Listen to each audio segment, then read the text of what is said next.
죄송합니다.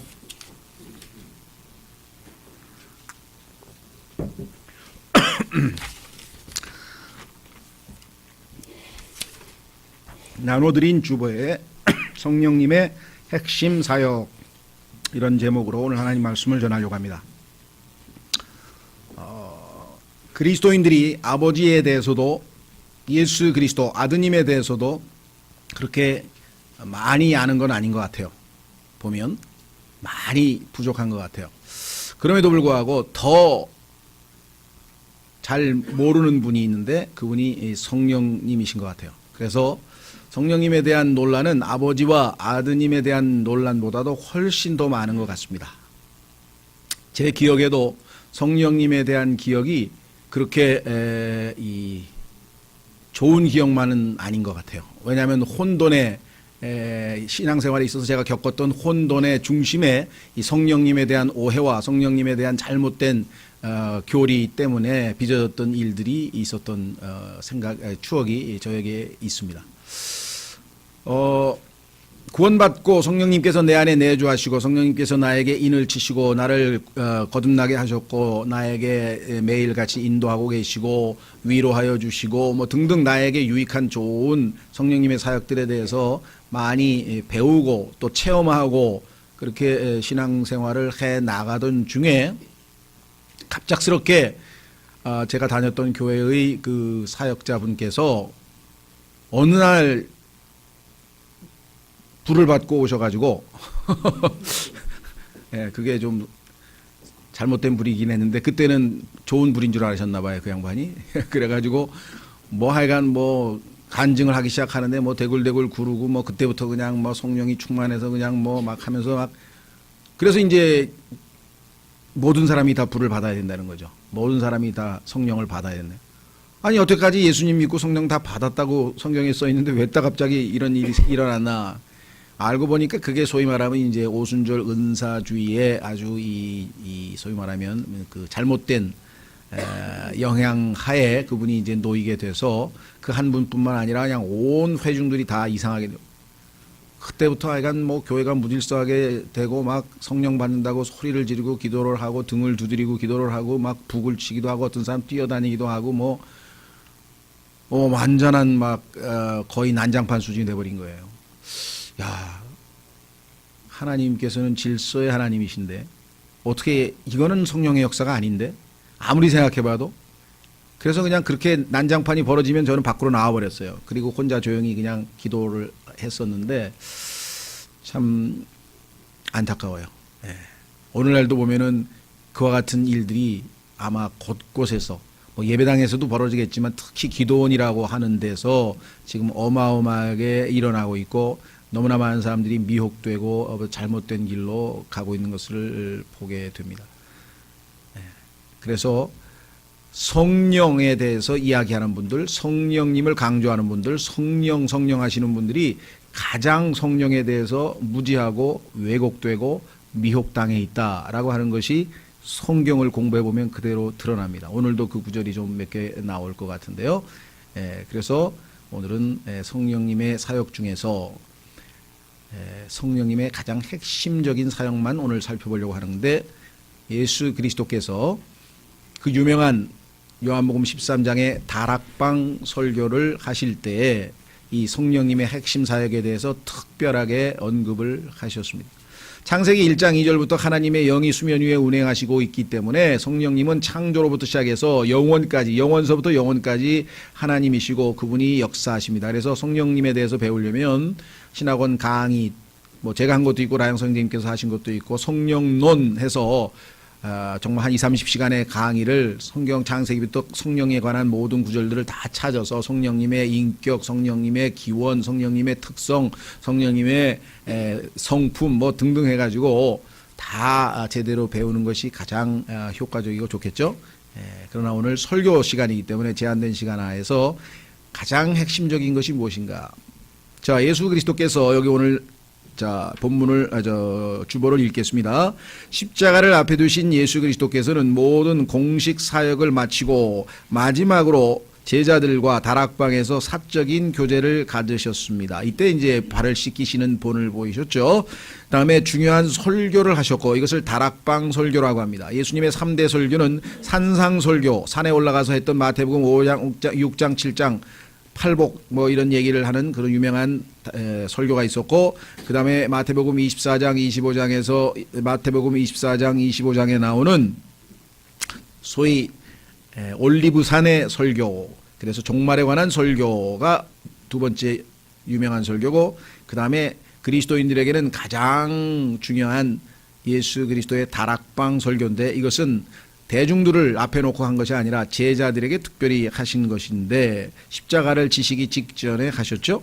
그래서 14장, 15장, 16장은 성경에서 가장 심오하고 그거보다 조금 더 심오한 게 17장입니다. 왜냐하면 예수님께서 설교를 마치신 다음에 제자들이 듣는 가운데 공개적으로 큰 소리로 다 들으라고 의도적으로 큰 소리로 하나님께 기도를 하셨어요. 그게 요한복음 17장입니다. 이 기도문은 가장 심오한 내용만 들어있습니다. 아버지께 예수님이 십자가를 지시기 직전에 하신 기도 내용입니다. 그래서 말씀드린 것처럼 이 기도에 대해서 700페이지를 공부를 했는데 정말 평생에 그리스도인으로서 그런 공부를 다 할 수 있었을까 싶을 정도의 축복을 누렸는데, 시중에 마틴 로이 존스의 요한복음 17장이 번역은 되어 나와 있습니다. 제가 아는 분이 번역을 했더라고요. 그런데 저는 다는 안 읽었는데 번역이 그렇게 뭐 아주 매끄럽지는 않다, 뭐 이런 얘기들을 하다가 그래도 하여간 뭐 도움이 되시겠죠, 관심 있는 분들. 자, 어쨌거나 제가 오늘 말씀드리고자 하는 것은 그 17장은 나중에 또 기회 있을 때 우리가 차근차근 한번 공부를 하려고 합니다. 모르겠어요. 주님이 마음을 주시면 이번 여름 수련회에 집중적으로 17장을 4번에 걸쳐서 한번 해볼 수도 있고요. 하여간 어쨌거나 그리스도인으로서 요한복음 17장을 제대로 한번 공부한다는 것은 특별한 은혜입니다. 이거는 자, 그런데 대제사장으로 기도를 하셨어요. 이것이 성경적으로 얘기하면 주 기도문이에요. 왜? 주님이 하신 기도니까. 마태복음에서 가르쳐준 기도는 제자들에게 기도를 가르쳐준 것이지 그건 주 기도문이 아니에요. 주님이 하신 기도가 아니에요. Lord's Prayer라 그러는데 그거는 잘못된 명칭이죠. 그죠? Disciples Prayer지. 제자들에게 기도하는 방법을 가르쳐 주신 것뿐이지 주님이 직접 하나님께 하신 기도는 요한복음 17장이고 성경적 의미에서의 주의 기도문, 주 기도문은 요한복음 17장이다. 이 설교에서 주님께서는 내가 아버지께 구할 터인즉 그분께서 다른 위로자를 너희에게 주사 그분께서 영원토록 너희와 함께 거하게 하시니 라고 약속을 하셨어요. 요한복음 14장에서 그 유명한 내가 곧 길이요 진리요 생명이라고 하는 위대한 말씀을 선포하셨고, 그때 주님께서는 뭐라고 얘기했는가 하니 내가 기도하면 하나님께서 성령을 주실 것이다. 성령님을, 다른 위로자를 보내실 것이다. 그 결과 그 약속이 성취돼서 여러분과 저에게 그 위로자가 오셨죠. 드디어 이 위로자이신 그 뒤이어 이 위로자이신 성령님의 인격을 소개하셨고 그것이 14장 17절에서 31절에 대한 내용입니다. 마지막으로 주님께서는 설교의 끝부분에 성령님의 핵심 사역을 다음 3가지로 요약하셨습니다. 그래서 성령님의 수십 가지의 사역 중에서 가장 핵심적인 3가지 사역을 주님께서 마지막 순간에 하셨다. 그렇죠. 여러분들 평생 부모님의 어록이 있더라도 유언만큼 중요하진 않을 거 아니에요. 그렇죠. 유언할 때는 특별히 중요한 것들을 얘기했을 거라는 것이죠. 그래서 성령님에 대해서는 적어도 이 핵심적인 사역에 대해서는 정확하게 알고 있어야 되고, 조금 더 폭넓게 얘기하면은 13, 14, 15, 16에 있는 모든 성령님에 관한 계시들을 다 공부하는 것이 필요하다. 자, 오늘은 사역에 대해서 3가지인데요. 첫째, 성령님의 생각나게 하시는 사역. 성령님의 사역은 생각나게 하는 사역. 그게 나와 있고, 두 번째는 책망하시는 사역. 근데 이 책망이란 단어가요, 우리말에는 책망 그러면 야단치는 것으로 우리에게 들어오죠. 그렇죠? 조금 뉘앙스가 다릅니다. 이게 영어의 그 우리말하고의 뉘앙스인데요. 이 reprove라고 하는 단어하고 rebuke하고 단어가 조금 뉘앙스가 달라요. rebuke는 야단치는 거예요. 그야말로 꾸짖는 거예요. 근데 reprove란 말은 뭐냐면 prove가 입증하는 거잖아요. 그러니까 성령께서 우리에게 우리가 죄인이라고 하는 것을 확신하도록 설득하시는 사역에, 그래서 우리가 인정하게 되는 거예요. 확신이 드는 거예요. 나 죄인 맞습니다. 그것을 깨닫게 해주시는 역할이 성령님의 책망하시는 사역이니까 책망이라는 용어가 우리가 생각하면 야단 맞는 어떤 꾸지람 듣는 그런 차원이 조금 아니라는 거 무슨 말인지 아시겠죠? 그러니까 우리에게 찔림이 왔는데 그로 말미암아 내가 확신이 생기는 거예요. 아, 내가 죄인이구나라고 하는 것을 깨닫게 해주신다는 그런 뉘앙스에서 이해가 되시겠죠? 예. 자, 세 번째는 계시, 덮여져 있던 것을 펼쳐 보여주시는 것. 계시라고 하는 말은 덮여 있는 것을 펼쳐 보여주는 것이죠. 제일 쉬운 개념은 우리가 이 동상 제막식 할 때 이렇게 포장으로 덮어가지고, 그렇죠? 높은 분이 오셔서 테이프 딱 끊고 줄을 쫙 잡아당기면은 그 동상에 이게 숨겨져 있던 동상이 쫙 드러나죠. 그런 것처럼 하나님의 진리가 이 덮여져 있던 진리를 성령님께서 쫙 펼쳐서 우리에게 계시해 주시는 사역이 세 가지 나와 있다. 첫째, 생각나게 하시는 사역. 영어를 관심 있어 하시고 또 오늘날 영어 공부를 안 할 수 없는 처지이기 때문에 이 생각나게 한다는 말은 영어의 remind입니다. 리마인드 시킨다는 말. 요즘에 막 외래어로 많이 쓰죠. 나 리마인드 시켜주겠다. 뭐 이럴 때 reminding ministry고요. 그 다음에 reproving ministry. 그 다음에 revealing ministry. 그러니까 영어로 하면 외기가 참 좋아요. 예, 이 주석을 다신 분이 아주 이 언어에 능통해서 그렇게 딱 아주 암송하기 좋게 했는데 우리말로는 제 능력으로는 뭐 그게 되지가 않습니다. 그러니까 여러분이 이렇게 참조를 하시면 좋아요. 근데 성경에 이런 게 자주 나와요. 보세요. 에베소 교회에게 주님께서 말씀하시기를 네가 지금 첫사랑을 버렸으니까 repent, 회개하라 그랬는데 그 전에 회개하기 전에 뭐냐면 과거에 네가 사랑했던 나와의 친밀했던 사랑의 그 시절을 remember, 잘 기억하라. 그리고 repent, 회개하라. or 네가 회개하지 않으면 remove, 촛대를 옮겨버리겠다. 딴 데로 옮겨버리겠다. 그 영어 킹제임스 성경에서는 하나님께서 이렇게 운율을 맞춰서 remember, repent, or remove 이렇게 돼 있어요. 그래서 성경을 너무나 많이 읽었기 때문에 이분은 성경적 원칙에 따라서 이렇게 딱 요약을 해놓은 것이에요. 우리말은 조금 그렇게는 안 되네요. 자, 어쨌거나 성령님의 생각나게 하는 사역, 뭘 생각나게 하는가? 자, 14장 26절로 가보겠습니다. 14장 26절 요한복음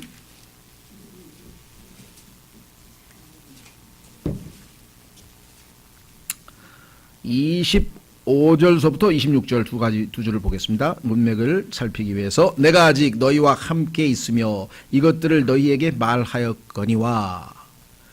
예수님이 하신 말씀을 다 소화를 못합니다. 다 못 알아듣습니다. 그래서 할 수 없이 일부만 알아들었겠죠. 그래서 어떻게 주님이 위로하시는가? 26절 위로자 곧 아버지께서 내 이름으로 보내실 성령님 그분께서 너희에게 모든 것을 가르치시고 내가 너희에게 무엇을 말하였든지 너희가 모든 것을 기억하게 하시리라. 자, 실제로 한번 우리가 그 증거를 성경에서 한번 확인해 보겠습니다.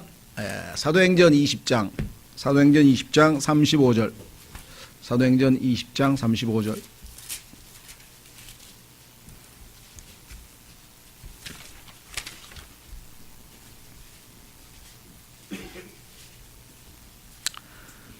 사도행전 20장 35절에 보면은 바울이 에베소 장로들에게 이렇게 이야기를 합니다.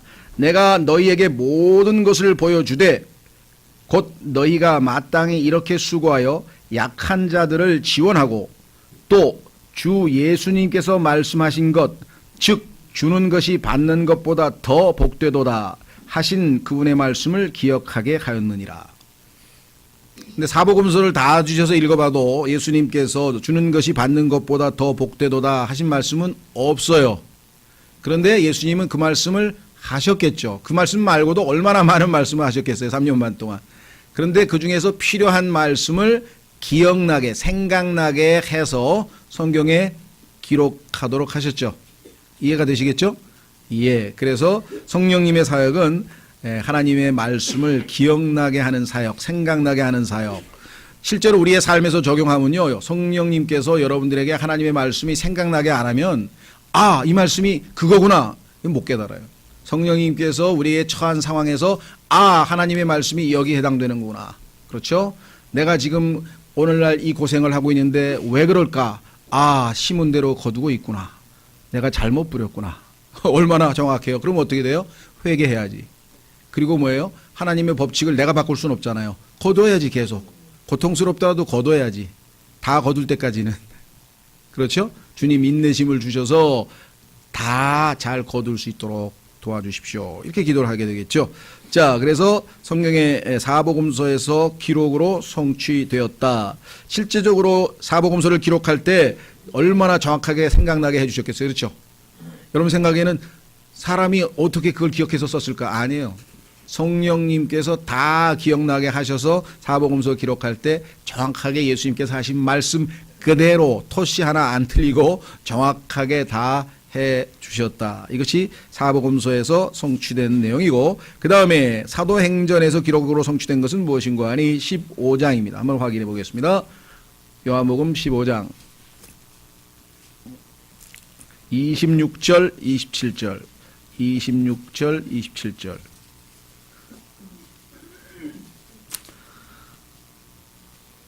기록하기를 그러나 내가 아버지로부터 너희에게 보낼 위로자 곧 아버지로부터 나오는 진리의 형께서, 아까는 하나님께서 아버지께서 내 이름으로 보낸다 그랬는데 보내시는 주체가 아까는 아버지였는데 요한복음 14장에서는 이번에는 예수님이 보내신대요. 그러면 예수님이 하나님이시라고 하는 것을 스스로 입증할 수 있는 좋은 구절이죠. 이번에는 예수님이 보내시겠다, 성령님을. 곧 아버지로부터 나오는 진리의 영께서 오실 때 그분께서 나에 대해 증언하실 것이요. 예수님께서 요한복음 18장에도 말씀하셨습니다. 빌라도에게 내가 온 까닭은 이것이다. 곧 진리에 대하여 증언하러 왔노라. 왜? 거짓의 아비가 이 땅에서 온전히 진리 아닌 거짓으로 많은 사람들을 미혹해서 진리에서 벗어나서 많은 사람들이 빗나가고 있고 많은 사람들이 멸망의 길로 가고 있는 것을 안타까워하시고, 예수님께서는 진리의 사역을 하셨고 이제 진리의 영을 보내셔서 이 땅에 진리를 선포하는 사역을 하시겠다. 그런데 그분께서는 어떤 방식으로 하는가? 그분께서 나에 대해 증언하실 것이요. 그런데 그분은 하늘에서 음성이 들려와서 성령님께서 나에게 어젯밤에 너는 목사가 되거라 라고 하셨다. 잘못 들은 거죠. 그런 방식으로 역사는 안 한대. 어떻게 하느냐? 27절 너희도 처음부터 나와 함께 있었으므로 증언하리라. 사람의 말을 통해서 성경에 기록된 말씀에 근거해서 하나님께서는 항상 역사하시는 것이지, 성령님께서 보이지 않는 가운데 이상한 초자연적인 무슨 음성이 들려오고 이런 법은 없다 이 말이에요. 자, 그래서 우리는 사도행전 기록 속에서 이 제자들이 27절이 그대로 성취됐죠. 얼마나 열심히 성령님의 도구로 쓰임받으면서 하나님의 말씀을 증언했는가. 사도행전 1장 8절에서도 주님께서 증인이 되리라고 말씀하셨잖아요. 제자들에게 어떻게 하면? 성령이 너희 위에 임하시면. 증인은 항상 성령님과 함께 갑니다. 더더군다나 성령으로 충만할 때에는 항상 성경에서 담대히 하나님의 말씀을 선포하더라. 여러분이 담대히 하나님의 말씀을 선포하고 있으면 그 사람은 지금 현재 성령에 충만해 있다는 것을 성경적으로 역으로 입증해 볼 수가 있죠. 그렇죠? 랄라토토 샬라샬라 롤샬라 이러면은 성령님이 아니라 간 거예요, 그냥. 미혹의 영에 의해서 잘못돼 버린 거예요. 성령님이 그와 같은 방식으로 특별하게 역사했던 잠깐의, 그것도 그것이 아니고 foreign language, 외국어예요. 외국어를 배우지 않은 사람이 갑자기 외국어를 사용한 그것을 얘기하는 것이지 전혀 딴 얘기라면. 그렇죠? 자, 그래서 우리는 성령님의 생각나게 하시는 사역, 첫 번째는 사복음서의 기록, 두 번째 사도행전에서의 기록이라고 말씀을 드렸고요. 자, 두 번째 성령님의 책망하시는 사역으로 가겠습니다. 이것이 이제 세상을 향해서, 자, 2번은 예수 그리스도를 믿지 않고 있는, 즉 아직 구원받지 못한 세상, 하나님께서 세상을 이처럼 사랑하사 할 때 그 세상, 이 세상에 있는 사람들에 대해서 어떻게 역사하시는가. 그러니까 여러분이 아직 구원받지 못하고 믿지 않은 사람이 있을 때 그분에 대해서 어떻게 할 때 여러분이 성령님의 도구로 쓰임을 받을 수 있는지가 입증이 되겠죠. 그리고 나머지 세 번째는 믿는 그리스도인에게는 성령님께서 어떤 역사를 하시는가. 이것이 지금 예수님께서 핵심적으로 말씀하시는 성령의 사역인데, 첫 번째는 뭐냐? 성령님의 책망하시는 사역은 첫 번째는 뭐에 대해서 책망하는가? 7절부터 보겠습니다. 그럼에도 불구하고 내가 너희에게 진실을 말하노니 내가 떠나가는 것이 너희에게 유익하니라. 예수님께서는 육체를 입고 계셨기 때문에 이 땅에 계실 때에는 행동에 제약이 있으셨어요. 예를 들면 예수님께서는 한 곳에 있을 수밖에 없죠. 예루살렘에 계시면 나사렛에 계실 수는 없는 것이에요. 육체를 입고 있는 제한되었으니. 그러나 성령께서 오시면 성령은 무소부재 언제 어디서나 동시에 역사하실 수 있죠. 따라서 내가 가는 것이 너에게 훨씬 유익하다. 그리고 성령이 안에 내주하실 수 있잖아요. 예수님은 우리 안에, 육체를 입은 예수님은 우리 안에 들어올 수 없고 우리와 함께 하실 수 있을 뿐이지만, 성령님은 아예 우리 안으로 들어오셔서 우리의 영과 결합해서 한 영, 주와 합하는 자는 한 영이니라, 한 영이 되셔서 우리 안에서 우리가 하나님의 자녀인 것을 증언도 하시고 우리를 위로도 하시고 우리에게 능력을 주시기도 하시고 우리로 하여금 성령의 열매를 맺기도 하시고 모든 역사를 우리 안에서 이루시니까 훨씬 더 이익이죠. 그래서 주님이 여기 나와 있잖아요. 주님께서는요 항상 우리의 유익을 위해서 무슨 일이든지 하십니다. 지금도 마찬가지예요. 여러분과 저에게 항상 유익한 일을 하고 계시는데, 때로는 그게 내가 보기에는 굉장히 힘든 일일 경우도 있어요. 그때 여러분이 주님에 대한 신뢰, 주님은 나의 유익을 위해서 일을 하신다고 믿으면 얼마나 더 쉽게 그 일을 극복해 나갈 수 있겠는가. 그렇죠? 예. 자, 그래서 내가 떠나가지 아니하면 위로자께서 너희에게 오지 아니하시리라. 그러나 내가 떠나면 내가 그분을 너희에게 보내리니. 이 약속이 성취되셨죠? 8절, 그분께서 오셔서 죄에 대하여 의에 대하여 심판에 대하여 세상을 꾸짖으시리라. 그렇죠? 자, 죄에 대하여 의에 대하여 심판에 대하여 세상을 꾸짖으시리라. 안 믿는 사람들에게 성령님께서 그들에게 마음에 찔림을 주셔서 그들로 하여금 내가 죄인이구나. 왜? 내가 예수님을 안 믿었기 때문에. 예수님 한 분만이 의로우신 분이구나. 그 예수님을 소유하기 전에는, 영접하기 전에는 내가 의롭게 될 방법이 없구나. 내가 예수 그리스도를 믿음으로 죄로부터 해방되어 하나님의 자녀가 되지 않는다면 이 악한 멸망자인 마귀와 함께 영원한 심판에 처하게 되겠구나. 이것을 깨닫게 해서 확신시켜서 예수님을 믿어야 되겠다는 그와 같은 마음으로 이끄시는 분, 이것이 성령님이에요. 그리고 그 성령님의 사역 때문에 여러분이 여기 앉아 있는 거예요. 여러분이 다 이 성령님의 두 번째 사역을 통해서 지금 구원받고 거듭나서 여기 앉아 있는 것입니다. 그런 거 맞나요? 그렇죠. 성령님께서 여러분에게 여기 나와 있는 것처럼 죄에 대하여 의에 대하여 심판에 대해서 어떤 방식으로든 확신을 주지 않았더라면 여러분은 주님 앞에 내가 죄인입니다. 주님, 내 죄값으로 십자가에서 죽으심을 감사합니다. 내 죄값이 십자가에서 다 도말됐음을 감사합니다. 주님을 나의 구원자로 영접하겠습니다. 이렇게 결단을 내릴 수는 없다 이 말이에요. 내적인 성령님의 사역이, 그것이 뭐냐, 여기 나와 있는 것처럼 reproving ministry, 책망하시는 사역이 있었다는 것이고, 지금도 계속해서 구원받는 사람이 생겨나는 것은 바로 성령님께서 이 사역을 하고 계시기 때문입니다. 그렇다면 여러분들도 어떻게 해야 되겠어요? 사람들에게 죄에 대해서, 의에 대해서, 심판에 대해서 이야기를 해야 되겠죠. 그렇죠? 예. 자, 사도행전 24장의 바울의 예를 한번 보겠습니다. 25절. 사도행전 24장 25절에 보면 바울은 바로 이 성령님의 도구로 쓰임받고 있는 모습을 보게 됩니다.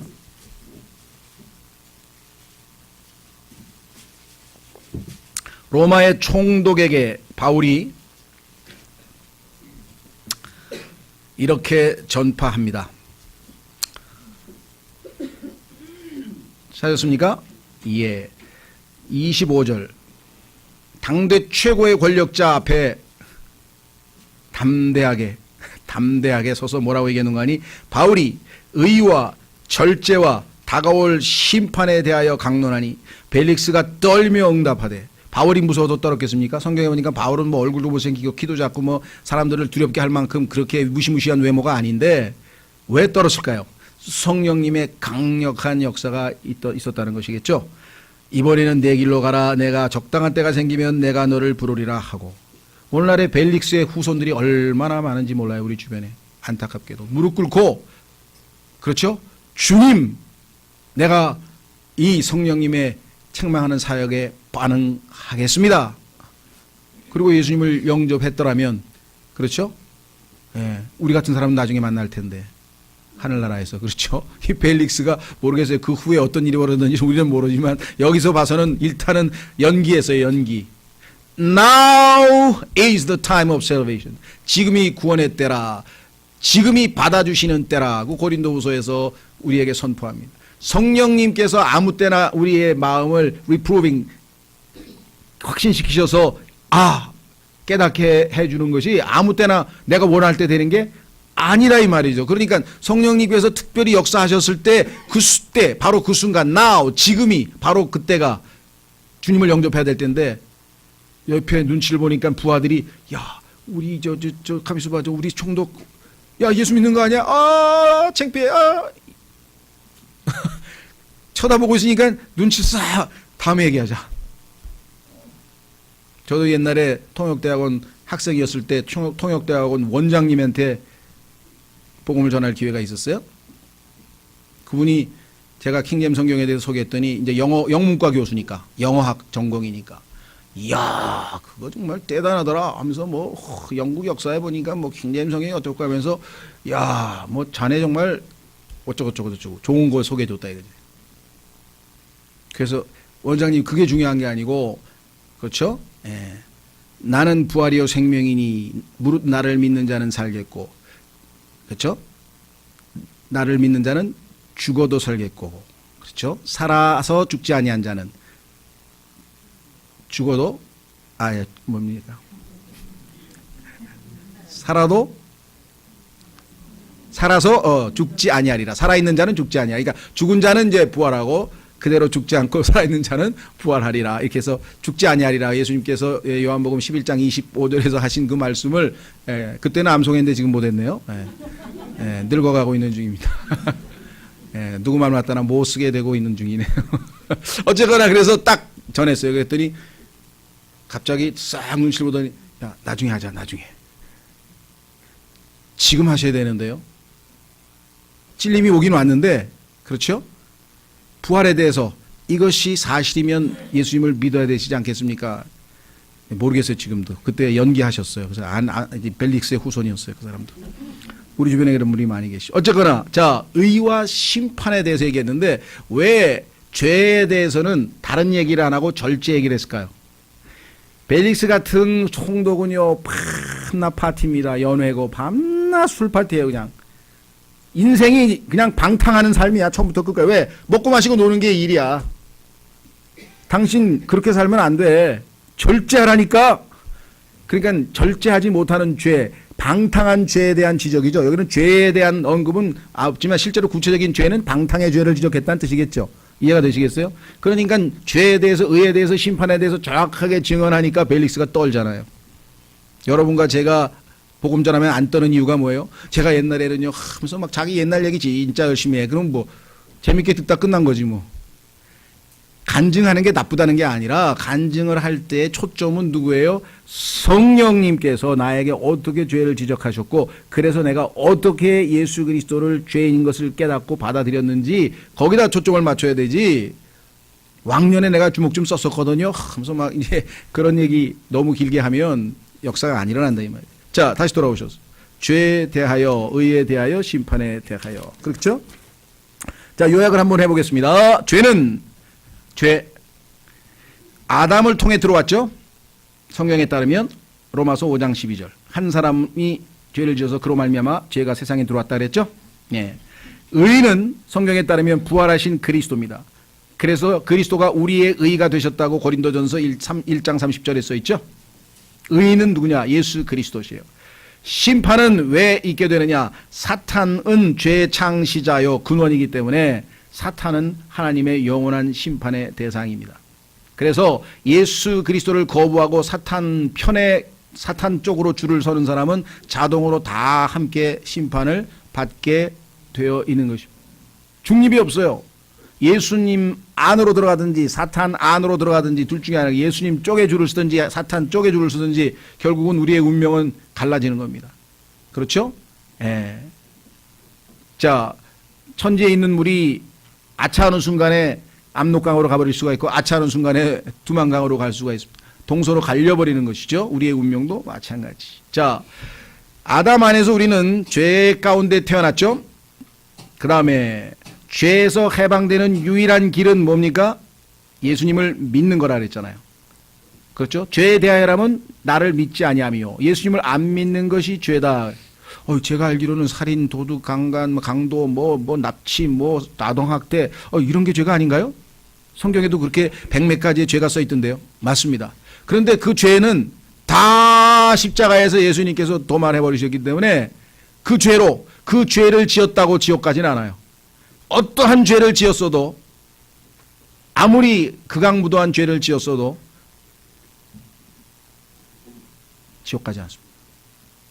치유책만 받아들이면 예수 그리스도를 믿으면 이해가 되시겠어요? 성경에서 말씀하시는 죄는 행위가 아니라 부작위야. 법적인 용어를 써서 죄송한데 작위가 있고 부작위가 있죠. 뭘 저질렀을 때 죄가 있고 하지 않은 죄가 있어요. 성경에서의 죄는 하지 않은 죄야. 뭡니까? 창세기 3장에서 이브가 하나님의 말씀을 믿지 않은 죄. 행한 죄로 지옥 가지는 않습니다. 모든 죄는 십자가에서 예수님께서 다 도말하셔서 한 가지를 안 하면 지옥을 갑니다. 예수 그리스도를 믿지 않는 것. 그래서 여기에 죄의 제일 핵심되는 것 뭡니까? 죄에 대하여라 하면 9절에 뭐라 그랬습니까? 나를 믿지 아니하며. 그렇죠? 사람들은 죄하면 구체적인 죄목을 떠올라요. 그러나 성령님은 그렇게 안 가르쳐줘요. 그렇죠? 자, 어떤 사람이 죽었다. 병에 걸렸다. 그럼 병 때문에 죽습니까? 아니에요. 치료가 안 돼서 죽는 거예요. 죄 지어서 죽습니까? 아니에요. 치료제이신 예수님을 영접 안 했기 때문에 죽습니다. 그렇죠? 어떤 심한 병에 걸려도요, 치료제를 복용하면 살아. 치료제를 거부하면 죽는 거예요. 이해가 되시겠어요? 예, 그래서 성령님께서 깨닫게 해주시는 것은 우리 사람의 생각처럼 무엇을 행동을 하나 해서 그것 때문에 죄를 저질러서 죽는구나, 심판받는구나, 그것이 아니라 하나님께서 제시하신 치유책이신 예수 그리스도를 믿지 아니하기 때문에 그분이 하나님께서 인정하는 유일한 의이신데 그분을 영접하지 않기 때문에 죄로부터 해방받을 수가 없다. 그러면 예수님은 어떻게 유일하게 의인이신가? 여기 써 있네요. 자, 요한복음 다시 돌아옵니다. 어떻게 해서 예수님만 유일하게 의인이신가? 자, 요한복음 16장 8절에 그분께서 오셔서 죄에 대하여 의에 대하여 심판에 대하여 세상을 꾸짖으시리라. 그러면 첫 번째는 했습니다. 9절에 죄에 대하여라면 그들이 나를 믿지 아니하기 때문이요. 예수님의 제자들은 믿습니다. 그래서 그들이야. 세상 사람들이 안 믿는다는 얘기고 우리는 믿으니까 믿는 사람에 대해서는 나중에 너희라 그러죠. 너희는. 그들과 너희의 차이 아시겠어요? 그들은 안 믿는 사람이고 너희는 믿는 사람 얘기하는 거예요. 지금 성경에서. 자, 사람들에게 가르쳐 주셔야 돼요. 모든 사람은 다 똑같아. 그렇죠? 행동으로 옮겼든 그것은 살인이라 그러고 속으로 움켜쥐고 있든 그거는 미움이라 그러고 형제를 미워하는 자는 살인자라. 근데 하나님은 미워해도 살인자로 똑같아. 여기 계신 분들은 다 살인자죠. 다 살인자예요. 여인을 보고 음욕을 보면은 마음에 이미 간음하였다. 다 간음한 사람. 다윗만 간음한 게 아니야. 다윗 이건 너무하다. 왜 그런 짓을 했을까? 우리 똑같아요. 예. 마음의 행동을 안 옮겼을 뿐이지 다 똑같아요. 그렇죠? 예. 문제는 뭐예요? 성경에서 말씀하시고 있는 것은 우리가 속으로 행동한 것, 우리의 마음에 있는 것도 하나님 보시기에는 다 동일한 죄거든요. 그래서 모든 사람은 죄인입니다. 그렇죠? 모든 사람이 죄를 범하였으므로 하나님의 영광에 이르지 못하더니 우리가 받을 수 있는 유일한 것은 믿는 것이에요. 구원 못 받는 유일한 이유는 안 믿는 것이에요. 안 믿는 것이 구원 못 받는 이유고 믿는 것이 구원 받는 이유예요. 그래서 주님은 나를 믿지 아니하며 죄는 나를 믿지 않는 게 죄다. 왜? 하나님께서 죄인들을 불쌍히 여기셔서 그들의 모든 죄를, 온 인류의 모든 죄를 자신의 아들 위에 짊어지게 하셔서 십자가에서 처절하게 진노로 퍼부시고 심판을 하셨는데, 그토록 우리를 사랑하신다고 자신의 아들을 내어주시기까지 사랑하신다고 그렇게 하셨는데, 그것을 데살로니가 후서에서 진리의 사랑이라고 합니다. 그 진리의 사랑을 거부한 사람은 구원을 못 받는다고 성경에 써 있습니다. 예수님을 거부했잖아요. 그러니 여러분이 만약에 하나님이셨다면 자신의 아들을 내어주기까지 하신 그 사랑이 거부됐을 때 진노하지 않을까요? 인격 제신 여러분이 얼마나 화가 나실지 한번 생각해 보시겠어요? 그렇죠? 예. 자, 두 번째 10절. 의에 대하여라면 내가 아버지께로 가므로 너희가 더 이상 나를 보지 못하기 때문이요. 온 우주에서, 그렇죠? 유일하게 의인이신 분은 단 한 분이에요. 죄 싹은 사망인데 예수 그리스도께서는 우리의 죄값을 다 치르고 나서 자기 자신의 죄값은 치를 이유가 없어요. 왜? 죄인이 아니기 때문에, 의인이기 때문에. 그래서 그분은 죽은 자들로부터 일어나서 부활하신 것이에요. 온 우주의 하나님께서 오직 온 우주에 단 하나의 의인이 있으니 그가 바로 내 아들 예수 그리스도라. 그러므로 내가 그를 의로운 재판장으로, 온 인류를 심판할 재판장으로 삼노라. 로마서 2장 4절, 사도행전 16장 등등의. 왜 예수님께서 심판자가 되세요? 그분이 유일한 의의 기준이기 때문에. 예수님은 달리 심판할 것도 없어. 예수님하고 우리하고 저울에 딱 올라가. 그러면 우리가 뭐야? 저울이. 예수님이 내려가고 우리가 올라가면 다 심판받는 거예요. 그래서 성경에 보니까 저울에 달아서 너는 모자른다라고 하는 것이 다니엘서에 나오죠. 기억나세요? 벨샤살 왕이 벽에 하나님의 손이 나타났는데 거기에 써 있는 이렇게 손가락으로 쓰신 것 중에 하나가 보니까 저울에 달아봤더니 넌 모자러.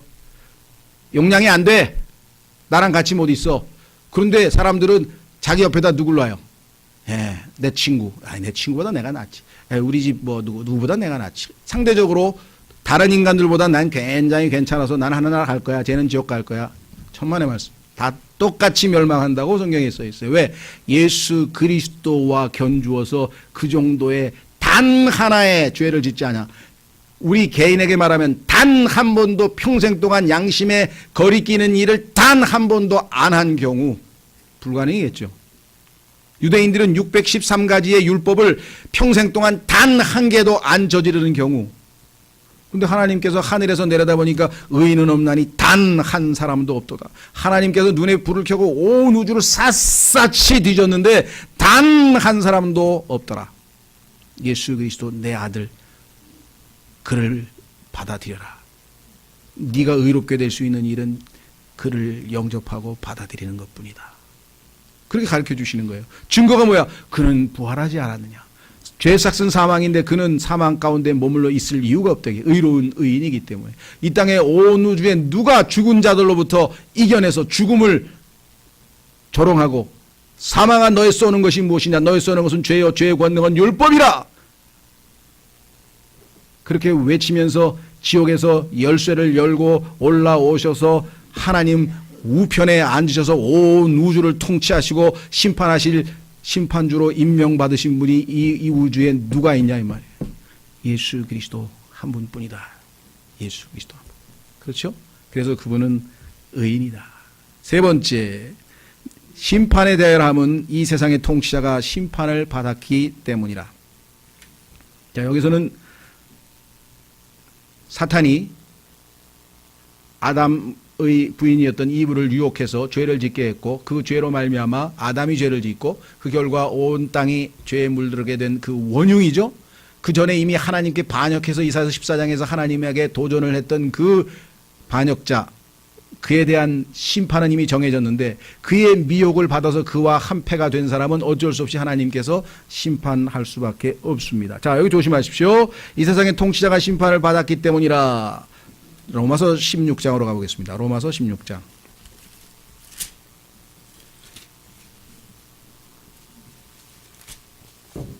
(20절) 로마서 16장 20절.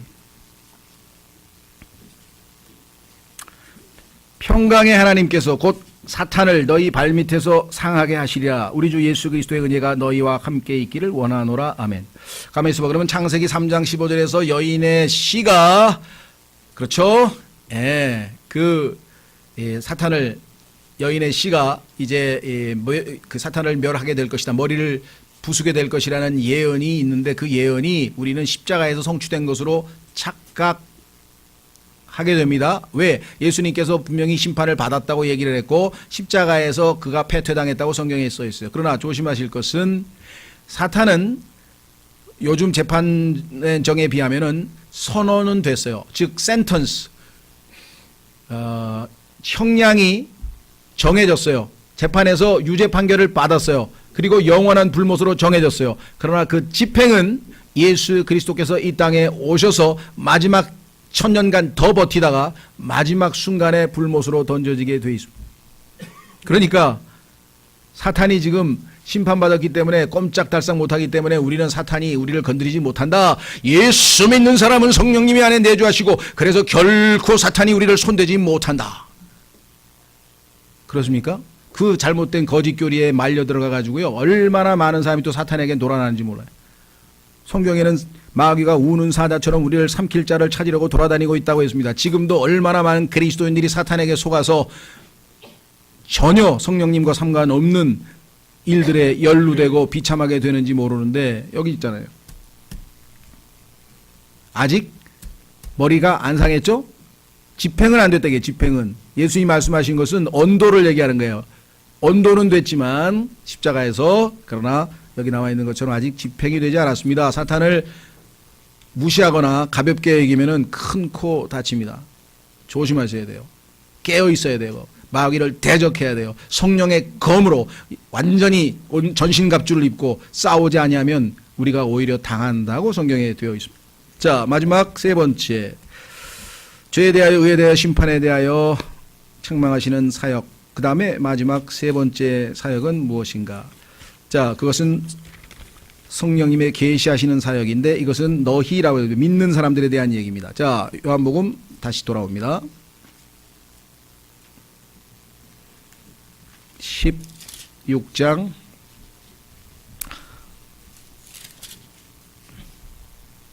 12절, 요한복음 16장 12절. 내가 아직 너희에게 말할 것이 많으나 지금은 너희가 그것들을 감당하지 못하리라. 그러나 그분 곧 진리의 영께서 오시면 너희, 아까는 그들이죠. 9절에 나와 있는 믿지 않는 사람은 그들이라 그랬고 이번에는 너희입니다. 예수님의 제자들 얘기합니다. 그러나 그분 곧 진리의 영께서 오시면 너희를 모든 진리 가운데로 인도하시리니. 따라서 예수 그리스도를 믿고 구원받은 그리스도인들은 첫째로 성령님의 가르침을 따라 성령님께서 우리의 가이드가 되셔서 하나님의 말씀을, 진리의 말씀을 공부하고 배우고 깨닫고 하는 일이 가장 중요한 사역이 될 것임을 주님께서 분명하게 하셨고, 이를 위해서 여러분과 저에게 서신서를 기록할 수 있도록 하신 사역이 바로 이 사역입니다. 그래서 바울과 또 나머지 모든 그 신약 성경의 서신서 저자들은 다 성령님의 인도하심을 따라 말씀하셨죠. 여기 써 있잖아요. 그분은 스스로 말씀하지 아니하시고 자기 생각대로 막 성령님께서 그 성경 쓰라 그런 게 아니라 어떻게 했습니까? 무엇이든지 자기가 들을 것만을 말씀하시며 예수 그리스도를 통해서 들으신 말씀을 기록하도록 해주셨으며, 그 다음에 뭐라 했습니까? 앞으로 일어날 일들을 너희에게 보이시리라. 앞으로 일어날 일, 계시록, 미래에 있게 될 일까지 정확하게 우리에게 다 말씀해 주셨죠. 그렇죠? 이 구절을 개인에게 또 적용해야죠. 어제 꿈을 꿨는데 하나님께서 앞으로 일어날 일들을 나에게 말씀해 주셨다. 뭐 이런 사람 또 있어요. 그것이 성경의 근거에서 맞지 않은 말이면 또 우리가 신뢰할 수 없겠죠.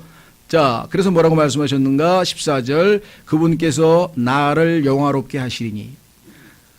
자, 아까 우리 14장 26절에서 뭐라 그랬습니까? 15장 26절에서 성령께서는 나에 대하여 증언하실 것이다. 성령님 이 땅에 오시면 예수님에 대해서 사람들에게 얘기하실 것이다. 그 다음에 여기는 나를 영화롭게 한다 그랬죠? 이는 그분께서 내게서 받아 그것을 너희에게 보이실 것이기 때문이라.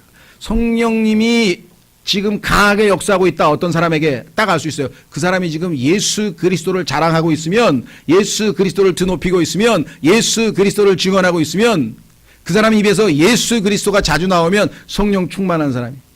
그런데 그 사람의 입에서 성령 얘기가 나오면 조심하십시오. 미혹당하고 있는 사람이라. 왜? 성경에 따르면 성령님은 자기에 대해서 증언 안 한다 그랬죠? 여기 보세요. 13절에 스스로 말씀하지 아니하시고 했을 때 speak of him이라고 했을 때 of himself라고 했을 때 스스로라고 번역이 되기도 하고 자기 자신에 대해서는 얘기 안 한다 이 말이에요. 성령님은 예수님에 대해서 얘기하러 오신 분이지. 그렇죠. 창세기에 보면은 아브라함이 아버지 하나님을 예표하고 그 다음에 엘리에셀이라고 하는 그 종이 성령님을 예표하고 그 다음에 이삭이 아들을 예표해서 지금 신부를 구하러 보내죠. 엘리에셀을. 그 종이 자기 얘기했습니까? 가서? 우리 주인의 아드님이 계시는데 주인이 너무나 사랑해서 모든 재산을 다 아드님에게 주셨고 이 아드님은 정말로 하면서 아드님 자랑했죠. 성령님이 자기 자랑했냐고요.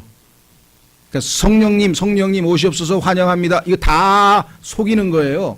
성경을 제대로 알면 성령님은 성령님에 대해서 이야기하지 않아요. 예수님을 증언하고 예수님을 영화롭게 하고 예수 그리스도를 높이고 그것이 성령님이 오신 목적이에요. 예수님에게서 들은 말만 전하신다 그랬어요. 이해가 되시겠어요? 그래서 여기 분명히 뭐라고 했습니까? 15절 아버지께 있는 모든 것은 내 것이니라. 그러므로 내가 말하기를 그분께서 내게서 가져다가 그것을 너에게 보이시리라 하였노라. 자, 그래서 모든 진리 가운데로 인도하십니다. 여러분들께서 성령님을 의탁해서 우리가 진리를 배우는 거예요. 하나님 약속대로 모든 진리 가운데로 인도해 주신다고 하셨으니 내 안에 내주하시는 성령님께서 하나님의 말씀을 대할 때마다 조명해 주시고 방법은 어떻게 합니까? 말씀을 말씀으로 비교하느니라 성경에 써 있죠. 성령께서는 어떤 사역을 쓰느냐? 학자의 얘기나 무슨 어떤 다른 어떤 출처에서 오는 것이 아니라 하나님의 말씀을 하나님의 말씀으로 영적인 것은 영적인 것으로 비교하니까 하나님의 뜻이 자연히 다 드러나서 계시되어 버리는 거예요. 아, 죄가 이런 거구나. 아, 구원이 이런 것이구나. 아, 칭의란 이런 뜻이구나. 성화란 이런 뜻이구나. 그렇죠? 마지막 휴거라는 것은 이런 의미이구나. 어떻게 해서? 성경에서 성경으로 성경에서 성경으로 비교할 때 가능하다. 그것이 바로 성령께서 모든 진리 가운데로 인도해 주시는 방식입니다. 뿐만 아니라 앞으로 일어날 일들을 계시해 주셔서 우리로 하여금 확신을 가지고 소망 가운데에서 절대로 흔들림 없이 한 걸음 한 걸음 주님을 따르는 삶을 살게 해 주신다. 오늘 아마 하나님이 인도해 주셨나?